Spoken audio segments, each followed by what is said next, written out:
Oke, kita langsung bahas yuk bab 4 dari The Storyteller's Secret. Kali ini tentang Sting ya. Gimana seorang bintang rock sekelas dia bisa nemuin lagi inspirasinya justru dari masa lalu yang kayaknya sih pengen dia lupain. Nah, kita coba bedah bareng gimana kisah asal-usul kita itu bisa jadi ya semacam tambang emas ide. Betul sekali.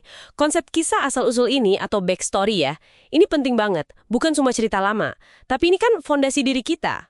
Buku ini nunjukin gimana cerita akar kita ini, kalau kita pahami dan ceritakan lagi, bisa jadi kunci buat bangun koneksi. Koneksi yang dalam. Iya ya. Nah, bab ini kan mulai dengan cerita masa kecilnya Sting, si Gordon Sumner itu. Di Wallsend, Inggris. Tumbuh besar katanya di bawah bayang-bayang galangan kapal. Kebayang ya, lingkungannya keras, bising, bahaya. Ayahnya pengen dia kerja di sana juga kan? Tapi Sting punya mimpi lain, apalagi pas lihat Ibu Suri datang meresmikan kapal. Wah, itu kayak momen pencerahan gitu ya. Betul, dia jadi pengen hidup yang beda banget dari situ. Nah, pengalaman kayak gitu tuh, itu inti kisah asal-usul. Narasi hidup yang ngebentuk kita. Buku ini juga nyebut penulis lagu lain. Kayak Bruce Springsteen, John Bon Jovi. Mereka jago banget merangkai backstory buat karakter fiksi mereka ya.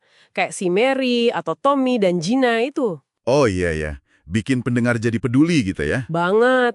Karena ceritanya nyentuh perjuangan kita semua, harapan kita. Universal sifatnya. Nah, tapi ini nih yang menurut saya paling wah gitu. Justru pas udah sukses, udah jadi Sting yang kita kenal, dia malah macet, buntu ide.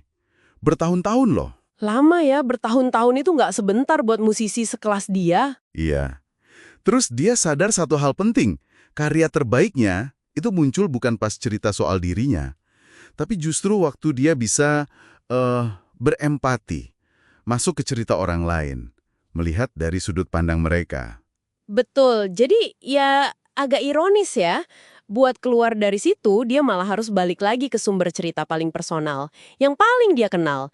Dia pulang lagi secara mental ya, ke galangan kapal masa mudanya itu. Tempat yang dulu mungkin dia sumpahin nggak mau lihat lagi. Tapi kok bisa?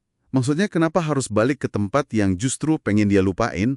Apa nggak ada cara lain gitu? Pertanyaan bagus itu. Gini, buku ini kayaknya mau bilang kalau Sting itu perlu menggali, bukan sekedar ingat-ingat doang. Dengan kembali ke Wallsend dalam benaknya, dia bisa akses lagi emosi-emosi di sana.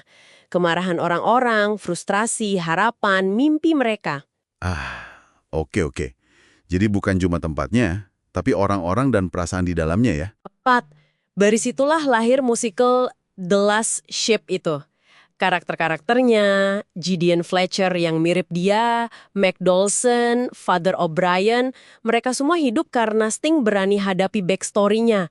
Terus dia pakai itu buat cerita tentang orang lain di sana. Kayak buka gembok kreativitas gitu. Menarik. Kekuatan akar cerita ini juga kelihatan di contoh lain di bab ini kan? Kisah Bobby Herrera, CEO Populous Group. Dia sering banget cerita, waktu remaja nggak punya uang, dibeliin makan malam sama ayah temennya di bus. Iya, satu tindakan sederhana banget ya kelihatannya, tapi itu jadi inspirasi utama dia bangun perusahaan. Misinya kan jadi membayar kebaikan ke depan. Cerita personal dia itu jadi alat buat nanamin budaya perusahaan. Efektif banget. Jadi jelas banget ya, masa lalu kita itu kayak gudang cerita berharga. Iya, dan pas kita lagi ngerasa buntu, kehilangan arah, ya kayak Sting itu tadi, nengok lagi ke akar cerita kita tuh bisa ngasih pencerahan, energi baru. Buku ini nyebutnya anugerah, potensi yang bisa digali, bukan beban atau sekedar kenangan. Jadi kalau kita tarik intinya nih dari bab ini, kisah asal-usul kita itu bukan cuma memori ya, tapi sumber daya kreatif yang luar biasa. Dan kadang, justru dengan balik ke masa lalu yang mungkin agak sulit, terus kita pakai itu buat memahami cerita orang lain, potensi terbesar kita malah kebuka. Dan rahasia sang pencerita di sini ya itu, pencerita hebat itu nggak lari dari masa lalunya.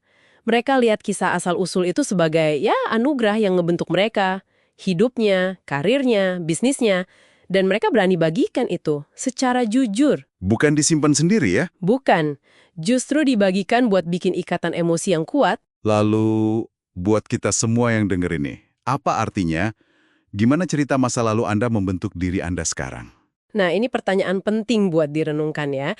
Coba deh pikirin satu aja. Satu peristiwa, atau satu tempat, atau satu orang dari masa lalu Anda. Yang dampaknya tuh kerasa banget sampai sekarang. Mungkin nggak sih kalau Anda coba kembali dan gali cerita itu lagi? Casting dengan galangan kapalnya itu? Siapa tahu Anda bisa nemu perspektif baru. Atau malah ya inspirasi buat langkah Anda selanjutnya.